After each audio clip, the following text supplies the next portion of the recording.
Tu penses peut-être que répliquer face à une critique ou une accusation est une marque de force? Que rectifier, argumenter ou clarifier, c'est reprendre le contrôle. En réalité, chaque fois que tu cherches à te justifier, tu perds du terrain. Car celui qui se défend accepte que l'autre endosse le rôle de juge. Celui qui s'explique renonce à sa souveraineté. Ce que tu ignores encore, c'est que sur l'échiquier des rapports de force, le silence pèse souvent plus lourd que les mots. Machiavel, en son temps, l'avait déjà saisi. Cette vidéo ne t'apprendra pas simplement à te taire. Elle va te montrer pourquoi ton silence, employé à bon escient, peut devenir une arme redoutable. Comment les grands stratèges renversent les situations sans élever la voix. Pourquoi la vraie maîtrise réside dans l'absence de réaction? Et comment toi aussi tu peux adopter cette posture inébranlable? Abonne-toi, like si le sujet te parle, et suis cette vidéo jusqu'au bout. Une vérité profonde, bien que silencieuse, t'y attend, une vérité que beaucoup fuient, mais que tu sembles prêt à accueillir. Dans l'Italie de la Renaissance, au cœur d'un monde instable où trahison, manipulation et quête de pouvoir étaient monnaie courante, un homme observait, lucide et réservé. Machiavel ne cherchait pas la morale idéale, mais la vérité crue, celle qui guide les comportements humains, celle que l'on refuse souvent de regarder en face. Il avait saisi un principe essentiel: plus un individu se défend, plus il se fragilise. Se justifier, c'est accorder du crédit à l'accusation. C'est quitter une position de force pour adopter celle du suppliant. Pour lui, le pouvoir ne résidait pas dans les éclats de voix, mais dans le calme, la présence, une forme d'intimidation silencieuse.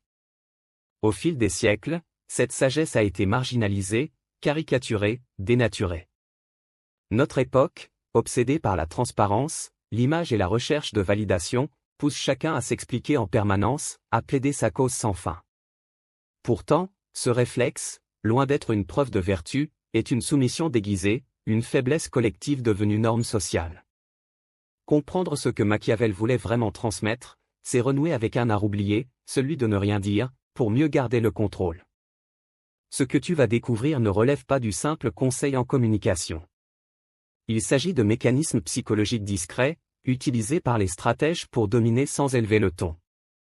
Si tu les saisis, tu pourras retourner des situations où l'on t'attaque, sans cri, sans plainte, sans jamais avoir à te défendre. Le premier principe à intégrer est le suivant: se défendre, c'est déjà accepter une position d'infériorité. Tu peux croire que répliquer, c'est affirmer ta valeur, que corriger ou argumenter, c'est montrer qui tu es. Mais en réalité, le simple fait de te justifier te place en retrait. C'est reconnaître implicitement ton interlocuteur comme un juge. Dès lors, tu adoptes son cadre, ses règles, son jeu, et c'est là que tu perds. Machiavel l'avait compris, la force n'a pas besoin de se démontrer. Elle s'impose par sa stabilité, par sa souveraineté.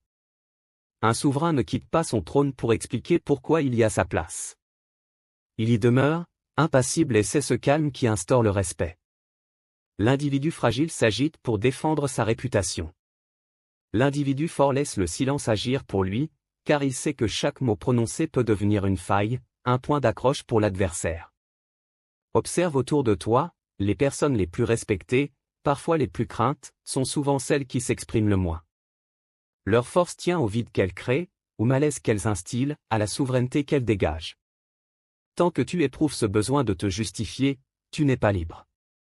Tu dépends du regard de ceux qui te jugent, et tant que tu en dépends, tu n'es pas dangereux.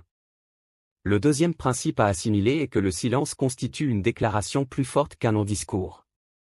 Dans un monde saturé de bruit, d'opinions hurlées, de réactions impulsives, le silence devient une anomalie. Et comme toute anomalie, il intrigue, il dérange, il interroge. Lorsque tu restes silencieux face à une attaque, tu ne capitules pas, tu déséquilibres la situation. Tu brises la dynamique que l'autre espérait maîtriser. Il attendait une réponse, tu ne lui offres rien. Ce vide devient alors un miroir, un reflet de ses propres projections. À cet instant, ton silence n'est pas une absence, c'est une présence plus dense que 1000 mots. Il contraint l'autre à s'interroger, à douter, à interpréter. Il transforme un échange conflictuel en duel intérieur. Celui qui se tait oblige son interlocuteur à parler pour deux, et plus ce dernier parle, plus il s'affaiblit, car il révèle son besoin de réaction, son insécurité, sa dépendance à ton égard. Tu n'as rien dit, et pourtant, tu as déjà modifié le rapport de force. Machiavel voyait dans le silence une architecture invisible du pouvoir. Il ne s'impose pas par le volume, mais par la tension qu'il génère. Dans certaines circonstances, une seule seconde de silence maîtrisé vaut mieux qu'un discours parfaitement construit. Le silence est une épreuve, il distingue ceux qui dominent leur monde intérieur de ceux qui sont gouvernés par leur besoin d'être entendus. Celui qui sait se taire au bon moment n'est pas un lâche, c'est un stratège du tempo, un sculpteur des perceptions, un prédateur patient qui laisse l'autre se consumer dans le vide laissé. Le troisième principe à retenir est que la réactivité immédiate est souvent une faiblesse sur le plan stratégique. Tu as été conditionné à réagir vite, à répondre sans délai aux provocations, à te justifier dès que tu es remis en cause, à prouver sur le champ que tu as raison. Ce réflexe, souvent perçu comme une marque d'intelligence ou de vivacité, te trahit en réalité. Il dévoile ton impatience, tes doutes, ton besoin d'influencer ce que l'autre pense de toi. Réagir rapidement, c'est admettre que l'autre t'a touché. C'est lui indiquer qu'il a atteint une zone sensible et surtout, c'est lui laisser dicter le rythme. Celui qui impose le tempo détient l'avantage, celui qui le suit est déjà en retard. Machiavel ne croyait pas à la spontanéité dans les jeux d'influence. Il prenait le calcul, la patience, l'observation froide. Il savait que chaque instant de silence avant de répondre instille un doute chez l'autre et ce doute, bien exploité, devient une brèche. Répondre lentement, c'est créer un vide que l'autre ne sait comment combler. Il interprète, il s'ajuste, il s'interroge. Pendant ce temps, toi, tu observes, tu prépares une réaction qui n'est plus dictée par l'émotion, mais par la stratégie. Tu reprends la position haute. Celui qui réagit vite agit sous l'emprise de l'émotion, celui qui attend agit depuis une position de puissance. Apprends donc à laisser ton silence durer, à le charger d'intention, à le rendre presque insoutenable. Ce n'est pas la rapidité de ta réaction qui fait ta force, mais la lenteur délibérée de tes mouvements. Celui qui sait patienter tient les fils de la partie, l'autre ne fait que s'y accrocher. Le quatrième principe à observer est que les attaques visent davantage ta réaction que la vérité. Celui qui t'agresse ne cherche pas à te connaître, il veut voir comment tu vas répondre. Il te teste, il t'invite non pas à échanger, mais à entrer dans une arène qu'il a préparée, une arène où chaque mot que tu prononces peut être retourné contre toi. Comprends bien, dans les rapports de force, la vérité importe peu. Ce qui compte, c'est ce que tu laisses paraître lorsque tu réponds sous le coup de l'émotion. Toute attaque est un piège mental, une invitation à te dévoiler, une sonde psychologique. Si tu mords à l'hameçon, tu révèles à ton adversaire tes fragilités, tes peurs, tes blessures non refermées. Celui qui t'accuse ou te provoque n'attend pas une réponse, il attend que tu perdes ton équilibre. Machiavel avait perçu ce mécanisme il y a longtemps. Il savait que celui qui se défend abandonne la maîtrise de la scène. Au lieu de définir les termes de l'échange, il adopte ceux qu'on lui impose. Il entre dans une danse où il est toujours en retard d'un pas et dans cette danse, il devient prévisible. L'adversaire le lit, le comprend, l'exploite. Ne tombe pas dans ce piège. Quand on t'attaque, demande-toi, que cherche-t-il à obtenir de moi? Quelle image veut-il que je renvoie? Et surtout, que se passerait-il si je ne donnais aucune réaction? Tu verras que, bien souvent, l'agresseur s'épuise de lui-même car sa force ne venait pas de lui, mais de ta réponse. Retire-la, et il tombe. Tu n'as pas à te défendre contre une illusion. Tu as simplement à refuser d'y entrer. Ne jamais justifier. Quand tu te justifies, tu refermes une porte. Tu offres à l'autre une réponse claire, un cadre rassurant, une explication qu'il pourra classer dans ses tiroirs mentaux. Tu imagines peut-être que c'est préférable, plus propre, plus respectueux, plus authentique. Mais dans la réalité des rapports de pouvoir, c'est une erreur. Car ce que tu donnes par la justification, tu le perds en mystère. Et sans mystère, tu deviens lisible, prévisible, manipulable. L'un des secrets les mieux gardés des stratèges est le suivant, l'incertitude est une arme. Elle désarçonne, elle fait hésiter. Elle crée un brouillard qui contraint l'autre à projeter ses propres peurs, ses fantasmes, ses interprétations. Et dans ce brouillard, tu deviens plus imposant, plus insaisissable, plus redoutable. Un silence bien placé, un regard stable, un mot laissé en suspens, tout cela est bien plus puissant qu'un long plaidoyer. Car cela force l'autre à faire le travail à ta place. Il réfléchit, il doute, il surinterprète et finit par se déséquilibrer lui-même. Machiavel le savait, le pouvoir ne tient pas seulement à ce que l'on dit, mais aussi à ce que l'on refuse de dire. Ce que tu tais devient plus fort que ce que tu exprimes. En laissant planer le doute, tu deviens l'inconnu dans son équation et l'inconnu, en psychologie comme en stratégie, est toujours celui qui inspire la crainte. Le 6e principe à maîtriser est que le silence instaure une asymétrie psychologique à ton avantage. Dans toute confrontation, une tension invisible existe entre deux esprits. La plupart des gens cherchent instinctivement à dissiper cette tension en parlant, en expliquant, en se justifiant parce qu'ils ne supportent pas le vide, parce qu'ils craignent le regard d'autrui, parce qu'ils veulent contrôler ce que l'autre pense. Mais toi, si tu souhaites dominer silencieusement, tu dois apprendre à laisser cette tension exister. Tu dois même l'amplifier, jusqu'à ce qu'elle devienne insoutenable pour ton adversaire. Et pour cela, rien n'est plus efficace que ton silence. Lorsque tu ne réagis pas, tu crées une dissymétrie. L'autre est en mouvement, toi, tu restes immobile. L'autre parle, toi, tu écoutes. L'autre se dévoile, toi, tu demeures impénétrable. Dans cette asymétrie, un renversement s'opère. Il croit t'avoir ébranlé, mais c'est lui qui s'épuise. Il pense que tu n'as rien à dire, alors que tu as simplement refusé d'entrer dans son théâtre. Ce silence n'est pas de la passivité, c'est de la puissance retenue. Il produit un effet de verticalité, une altitude mentale qui donne à l'autre le sentiment d'être petit, maladroit, excessif. Plus tu prolonges ce silence, plus l'asymétrie s'accroît. C'est là que tu domines non pas parce que tu as crié plus fort, mais parce que tu n'as pas bougé. Le silence est un poids que peu d'esprits savent porter.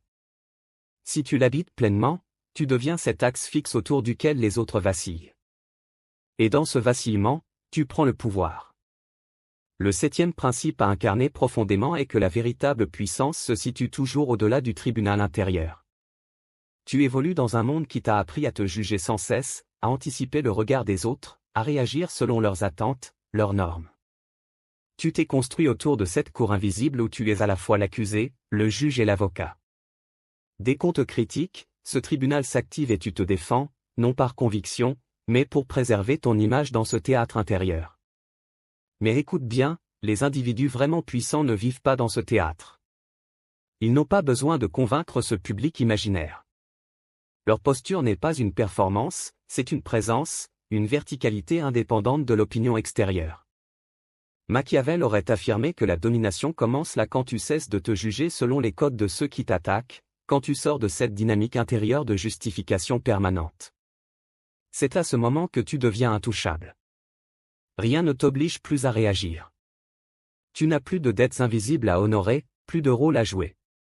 Tu redeviens souverain. Tu réponds si tu le souhaites. Tu te tais si tu le décides. Et dans ce choix libre, radical, silencieux, tu incarnes ce que la majorité n'atteindra jamais, un pouvoir sans masque, sans dépendance, sans agitation. Le monde peut crier, pointer, accuser mais toi, tu ne vis plus sous son plafond. Tu évolues ailleurs, dans un espace qu'il ne peut atteindre. Tu as compris que se défendre, c'était déjà perdre la partie visible. Mais ce que tu dois découvrir à présent, c'est l'envers du décor là où les blessures profondes, les illusions invisibles et les mécanismes silencieux transforment ton besoin de répondre en prison intérieure. Ce que tu vas entendre maintenant n'est pas confortable, mais il peut te libérer. La première vérité à affronter est que le besoin de te défendre naît d'une blessure d'infériorité. Cette envie d'expliquer, de te justifier, de corriger ce que l'autre pense de toi ne vient pas de la force. Elle émane d'un manque ancien, d'un doute profond, d'une partie de toi qui n'a jamais été pleinement convaincue de sa valeur. Voilà ce que l'on ne te dit jamais, chaque fois que tu ressens cette urgence à te défendre, ce n'est pas parce que tu as été injustement accusé, mais parce qu'une part de toi craint que l'accusation ne soit vraie, ou du moins crédible. Cette réaction n'est pas rationnelle, elle est émotionnelle, archaïque, enfouie. C'est l'enfant en toi qui veut encore prouver qu'il mérite sa place. C'est l'ego fragile qui se bat pour éviter le rejet. Et tant que cette blessure dirige tes gestes, ton silence ne sera jamais stable. Tu auras toujours besoin de convaincre pour exister. C'est ici que commence le vrai travail, reconnaître que te défendre est un symptôme, pas une stratégie. que ce que tu veux corriger chez l'autre reflète souvent ce que tu n'as pas encore guéri en toi. Machiavel ne parlait pas de blessures, mais il savait que ceux qui règnent vraiment ne cherchent pas à convaincre. Ils savent et cette certitude intérieure les rend inaccessibles aux attaques. Toi aussi, tu peux incarner ce calme. Mais pour cela, il te faudra explorer cette faille intérieure et la regarder en face. Tant que tu ne l'auras pas fait, chaque mot que tu utiliseras pour te défendre sera un cri d'insécurité déguisé en argument. La deuxième vérité à saisir est que plus tu te défends, plus tu alimentes l'illusion de l'autre. Lorsque quelqu'un t'accuse, te critique ou te provoque, il ne cherche pas la vérité. Il cherche à imposer un récit, une perception, une construction mentale dans laquelle il est l'analyste et toi le sujet d'observation. Et chaque fois que tu te défends, tu ne détruis pas ce récit, tu le nourris, tu l'enrichis, tu lui donnes de la substance. Car répondre, c'est reconnaître la légitimité de l'image qu'il projette sur toi. Même si tu la contestes, tu participes à sa mise en scène, tu endosses le rôle qu'il t'a assigné. Pire encore, plus tu expliques, plus il s'ancre dans sa propre version des faits. Il se sent fort, important, central. Tu l'alimentes. Voilà le piège, en croyant te libérer, tu creuses ta propre prison. Plus tu veux qu'il voie la vérité, plus il s'aveugle car il n'écoute pas pour comprendre, mais pour avoir raison. Il n'entend pas tes mots, il entend son écho. Machiavel le savait mieux que quiconque, dans les jeux d'influence, celui qui s'obstine à s'expliquer finit par être dominé. Ce n'est pas ton message qui importe, mais la scène sur laquelle tu le livres. Et tant que cette scène appartient à l'autre, tu es déjà vaincu. Certaines vérités n'ont pas à être défendues, elles doivent simplement être incarnées, calmement, sans bruit. Car la force véritable, c'est de laisser l'autre parler dans le vide, tandis que toi, tu restes hors du cadre, libre, inaltérable. La troisième vérité à accepter est que l'énergie que tu consacres à te justifier te prive de ta verticalité. Chaque fois que tu sens monter en toi ce besoin de t'expliquer, observe ce qui se passe dans ton corps. Ton souffle s'accélère, ton cœur se serre, ton esprit s'agite. Tu descends, tu quittes ton axe. Car justifier, ce n'est pas seulement une action extérieure, c'est un effondrement intérieur. C'est l'instant précis où tu te détournes de ta stabilité pour pénétrer dans le labyrinthe de la perception d'autrui. Et ce labyrinthe ne mène nulle part. Tu y entres pour être compris mais tu en ressors vidé. Tu voulais clarifier, tu deviens flou, car ton énergie ne t'appartient plus. Elle est détournée vers le théâtre de l'autre. Tu ne marches plus dans ta propre direction. Tu réponds, tu réagis, tu suis.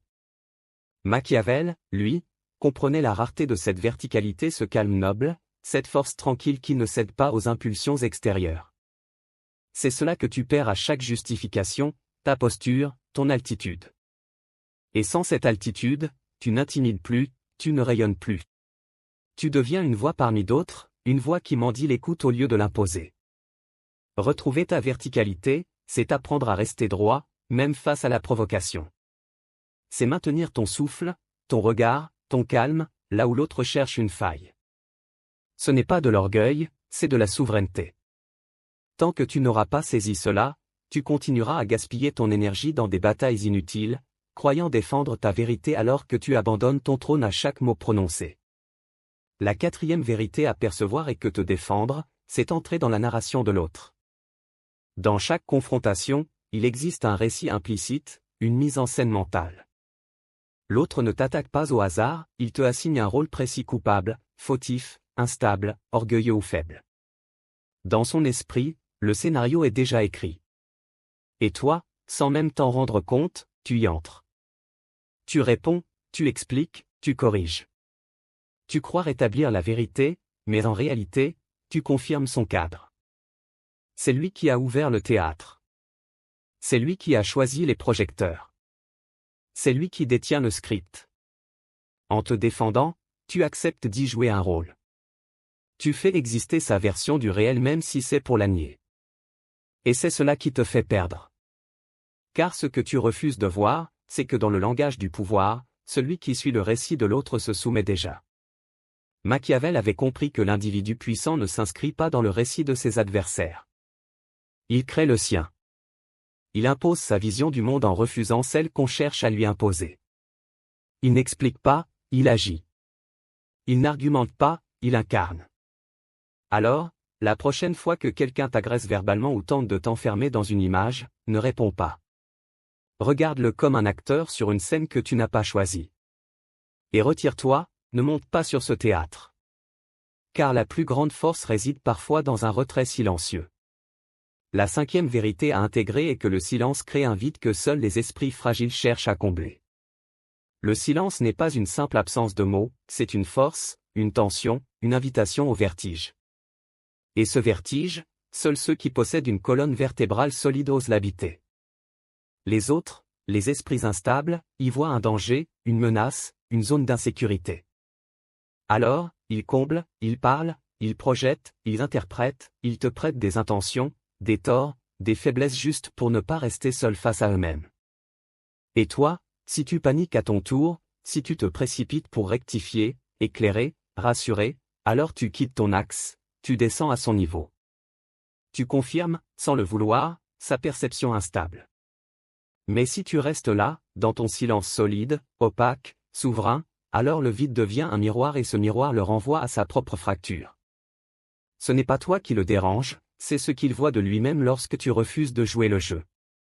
Machiavel, une fois encore, le savait. Il avait saisi que dans les rapports de force, ceux qui parlent excessivement sont souvent ceux qui doutent le plus et ceux qui savent se taire au bon moment inspirent le respect. Non parce qu'ils dominent, mais parce qu'ils ne s'effondrent pas sous la pression du vide. Retiens donc ceci, ton silence est une épreuve. Il révèle la nature de ton interlocuteur et il te révèle à toi-même. Le seul vrai pouvoir, c'est de rester calme quand les autres s'agitent, de rester creux quand les autres cherchent à remplir, et d'imposer cette profondeur simplement en demeurant présent. La sixième vérité à contempler est que l'attaque n'est souvent qu'un appel déguisé à ton effondrement. Quand quelqu'un t'attaque, ce n'est généralement pas par lucidité ou par souci de justice. Rarement s'agit-il d'établir une vérité. L'attaque, dans la majorité des cas, n'est qu'une tentative inconsciente d'exister à travers ta réaction. C'est un cri masqué, une provocation lancée dans l'espoir que tu t'agites, que tu t'écroules, que tu descendes de ton axe. L'autre cherche ton effondrement, non par haine, mais parce que ton calme le confronte, ta posture le renvoie à ce qu'il ne maîtrise pas en lui. Et c'est cela qu'il ne supporte pas. Il ne veut pas que tu t'expliques, il veut que tu craques. Car en craquant, tu confirmes qu'il a du pouvoir sur toi et dans ce pouvoir, il trouve un réconfort. Voilà pourquoi les provocations surviennent souvent au moment où tu commences à te tenir droit. Parce que ton élévation silencieuse produit un bruit dans l'esprit de ceux qui vivent courbés et ce bruit, ils veulent le faire taire. Machiavel l'aurait exprimé différemment, mais il l'avait compris, ce que les autres cherchent à abattre, ce n'est pas ton opinion, c'est ta solidité. Ce n'est pas ton discours, c'est ton ascension intérieure. Toute attaque est donc un piège tendu pour t'entraîner au niveau de la réactivité. Et chaque fois que tu y réponds, tu confirmes que le piège fonctionne. Mais si tu ne bouges pas, si tu restes debout, solide, silencieux, tu annules le mécanisme, tu brises son attente. Tu renvoies l'onde vers lui et dans ce renvoi, c'est lui qui se consume. La septième vérité à incarner est que refuser de te défendre, c'est refuser qu'on t'écrive. Chaque fois que tu te défends, tu acceptes que l'autre écrive ton récit. Tu entres dans sa phrase. Tu deviens un personnage de son livre. Tu crois corriger son regard, mais tu t'y soumets. Tu crois préserver ton identité, mais tu l'adaptes à l'attaque. Voilà la vérité que peu osent regarder en face, défendre ton image, c'est déjà renoncer à ton essence. C'est accepter que ton identité se construise dans le regard d'autrui. Tant que tu ressens le besoin de répondre, tu n'es pas libre. Tu es enchaîné à ce que l'autre pense, dit, imagine, projette. Et c'est là que réside l'illusion la plus profonde. Tu n'as pas besoin d'être compris. Tu n'as pas besoin d'être justifié. Tu n'as pas besoin d'être lavé. Tu as besoin d'être toi, indépendamment de tout ce qui s'agite autour. Machiavel ne cherchait pas à plaire, il cherchait à exister selon ses propres lois. Il savait que la véritable puissance naît dans cette rupture, celle qui t'arrache à l'opinion commune pour te placer dans ton axe. Refuser de te défendre, ce n'est pas de l'arrogance. C'est affirmer, sans un mot, que tu ne leur appartiens pas, que tu n'as pas besoin d'eux pour savoir qui tu es, que leur récit n'est pas le tien et que ce qu'ils écrivent sur toi s'efface dès lors que tu ne leur offres aucune encre, aucune réaction, aucune correction. Rien. Tu n'es pas leur personnage. Tu es ton propre auteur et ton silence est l'affirmation suprême de cette souveraineté. Tout ce que tu viens de comprendre n'aura aucun impact si tu ne le mets pas en pratique, si tu ne l'ancres pas dans ton quotidien. Car le silence dont il est question n'est pas une posture superficielle, c'est une présence, une discipline, une souveraineté intérieure. Voici maintenant des actions concrètes pour faire passer cette vérité de la pensée à la réalité. Le premier acte à poser pour retrouver ton axe est de briser le réflexe intérieur de justification. Ce réflexe est profondément enraciné, rapide, automatique, presque imperceptible. À peine perçois-tu une critique, une incompréhension, un malaise dans le regard d'autrui, que tu veux déjà répondre, clarifier, expliquer, corriger. Et tu crois agir pour te protéger. Mais en réalité, tu réagis par peur, par habitude, parce que tu as grandi dans un monde où ton droit d'exister semblait conditionné par ta capacité à convaincre les autres que tu étais acceptable. C'est ici que tu dois intervenir, non à l'extérieur, mais à l'intérieur. Le premier acte consiste à t'observer, à saisir ce moment précis où tu sens ton cœur se tendre, ta voix intérieure s'agiter, ton mental se presser de formuler une défense. Et dans ce moment, ne fais rien. Reste. Respire. Regarde ce réflexe sans le suivre.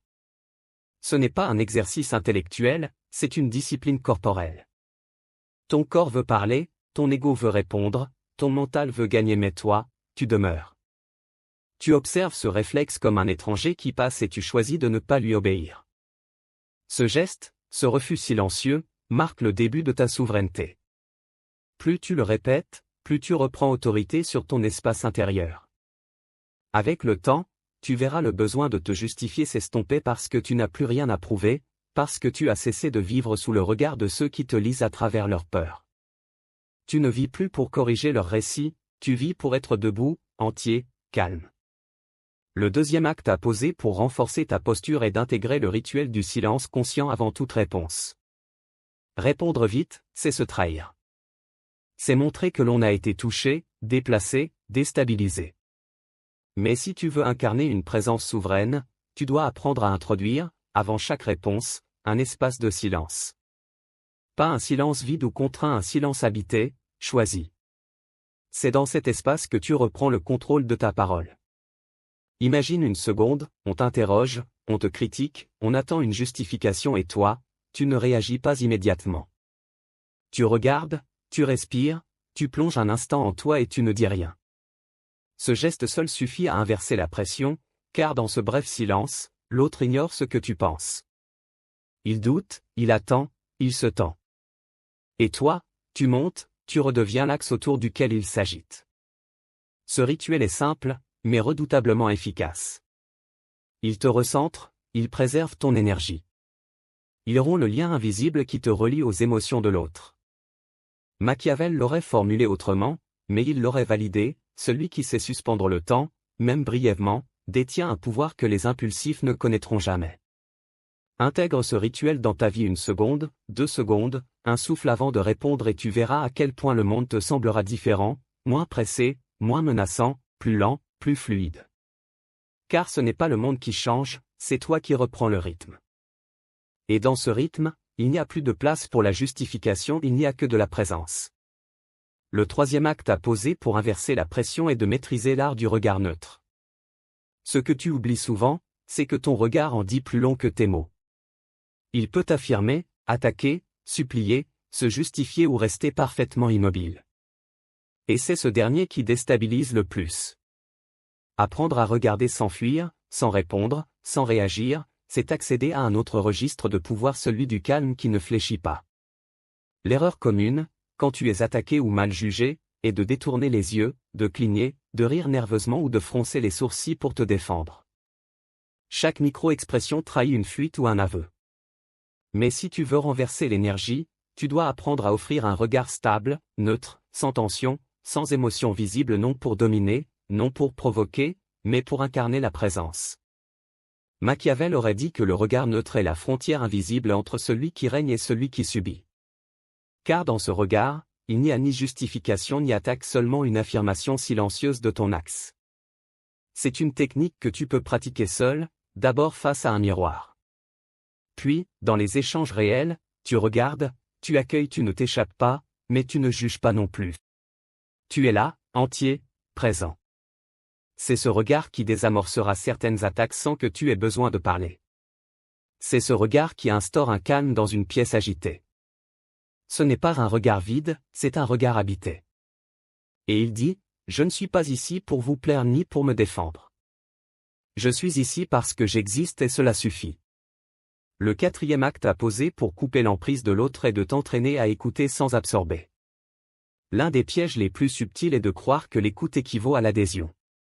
Tu tends l'oreille et sans t'en rendre compte, tu laisses pénétrer dans ton esprit des projections, des doutes, des jugements qui ne t'appartiennent pas.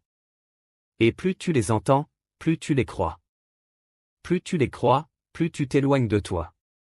C'est ainsi que naît le besoin de te défendre, tu as absorbé une perception extérieure comme si elle était vraie, comme si elle méritait une réponse. Ce que tu dois apprendre, c'est à écouter sans laisser pénétrer, à entendre ce que l'autre dit sans en faire une vérité, à rester témoin sans devenir prisonnier. Ce type d'écoute est rare, car il exige un recentrage total. Tu es là, tu regardes, tu entends mais tu ne réagis pas. Tu ne prends rien pour toi. Tu filtres, tu observes, tu laisses passer. Machiavel y aurait vu un art de la distance intérieure, cette capacité à ne pas fusionner avec le monde émotionnel de l'autre. Car dans chaque attaque, il y a une tentative de fusion. On veut t'engluer dans une perception. Toi, tu dois rester en dehors de cette zone. Tu n'es pas un réceptacle, tu es une présence, un silence qui choisit ce qu'il laisse entrer. Plus tu pratiques cette écoute maîtrisée, plus tu sens que rien ne te touche vraiment. Et à ce moment, il n'y a plus rien à défendre parce que rien n'a été pris. Le cinquième acte à poser pour incarner le calme stratégique est de ralentir volontairement ton tempo intérieur. Quand tu te sens attaqué, ton cœur s'emballe, ton esprit se contracte, ton souffle se raccourcit et sans même t'en apercevoir, tu accélères. Tu veux répondre vite, clarifier vite, contrôler vite. Mais ce que tu ne vois pas, c'est que cette vitesse est une panique déguisée. Elle t'arrache à toi-même, elle t'éloigne de ton axe et plus tu accélères, plus tu t'éloignes de ta véritable puissance. Le calme ne vient pas naturellement, il se choisit. Il s'impose comme un geste conscient. Et ce geste, tu dois l'entraîner. Quand la tension monte, quand l'attaque surgit, ralentis délibérément. Ralentis ton souffle. Ralentis tes pensées. Ralentis ta voix intérieure. Crée de l'espace, de la lenteur, du vide. Ce vide n'est pas une faiblesse, c'est une densité, une résistance, une souveraineté. Machiavel aurait reconnu là un art royal, celui de ne jamais réagir sous l'effet du rythme imposé par l'autre. Car celui qui impose le rythme contrôle la scène. Si tu veux régner, reprends la mesure. Ralentis jusqu'à ce que ton esprit redevienne clair, jusqu'à ce que l'agitation extérieure ne puisse plus pénétrer ton silence intérieur. Dans ce ralentissement, tu redeviens l'architecte de la situation. Tu n'es plus une cible, tu es un axe autour duquel le reste du monde s'accélère et s'effondre. Toi, tu restes. Si tu es encore là, dis-le-moi en commentaire, as-tu déjà expérimenté cette forme de lenteur intérieure face à une attaque? Partage ton vécu, ne serait-ce qu'en une phrase. Ce que tu racontes pourrait résonner chez quelqu'un qui n'ose pas encore se taire. Le sixième acte à poser pour imposer ta propre scène est de créer ta narration silencieuse. Tant que tu n'as pas ta propre narration, tu es condamné à vivre dans celle des autres. Tu réagis, tu t'adaptes, tu expliques, tu corriges mais toujours dans un cadre que tu n'as pas choisi. Et ce cadre devient ta prison. Si tu veux vraiment être libre, tu dois bâtir en toi un espace que personne ne peut coloniser. Cet espace, c'est ta narration silencieuse, une trame intérieure, cohérente, forte, que tu n'as pas besoin de crier pour incarner.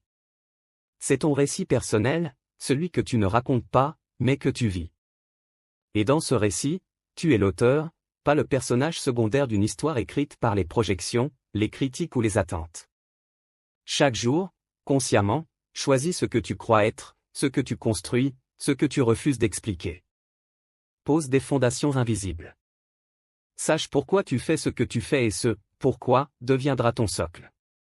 Ainsi, quand on t'accuse, tu n'as pas besoin de répondre. Tu sais que ce n'est pas ton livre. Tu sais que tu n'as pas à intervenir dans sa fiction. Tu as la tienne et tu avances. Machiavel comprenait cela de manière crue. Il savait que celui qui écrit son propre récit devient insaisissable. Car il n'est plus lisible depuis l'extérieur. Il devient opaque, intègre, mystérieux. Tu n'as pas besoin de hurler ta version des faits, tu as simplement besoin de vivre selon ton axe. Et dans cette cohérence silencieuse, tu imposes ton cadre. Tu n'entres plus sur les scènes des autres, tu portes la tienne. Le 7e acte à poser pour devenir intouchable est d'ancrer en toi une valeur que personne ne peut ébranler. Tant que ton estime de toi dépend du regard d'autrui, tu resteras vulnérable, fragile, sur la défensive. Tu répondras, tu te justifieras, tu supplieras qu'on te comprenne. Mais le jour où tu adoptes une valeur que personne ne peut t'accorder ni te retirer, tu deviens intouchable. Ce choix est intime, radical, presque spirituel. C'est une décision silencieuse, invisible, mais absolue, je suis ceci, et rien de ce que vous direz ne pourra le changer. Ce n'est pas de l'arrogance, c'est une souveraineté enracinée dans le silence. Tu n'as plus besoin d'expliquer qui tu es, parce que tu le es. Tu n'as plus besoin de répondre aux accusations, parce qu'elles glissent sur une vérité que tu n'as plus à défendre. Machiavel aurait nommé cela le noyau du pouvoir, cette densité intérieure que personne ne peut manipuler, car elle ne cherche plus à être validée. Ancre en toi une valeur simple mais solide, je suis digne, sans explication. Je suis stable, sans réaction. Je suis là, sans permission. Et chaque fois qu'on tentera de t'atteindre, ce noyau demeurera intact. Il deviendra ton centre de gravité. Tu n'as pas besoin d'en parler, tu n'as même pas besoin d'y penser constamment. Tu as simplement à y revenir, encore et encore, jusqu'à ce qu'il devienne ton silence naturel. Et dans ce silence, personne ne pourra plus t'écrire. Tu es devenu ton propre territoire. Tu sais maintenant ce que signifie véritablement ne pas te défendre. Ce n'est pas une retraite, ce n'est pas une fuite, c'est un acte de puissance, un refus de jouer sur les scènes qu'on t'impose, un silence habité, sculpté, construit, qui pèse plus que n'importe quel discours. Ce silence-là ne vient pas naturellement, il se travaille. Il s'extrait lentement de tes peurs, de tes réflexes, de tes blessures anciennes.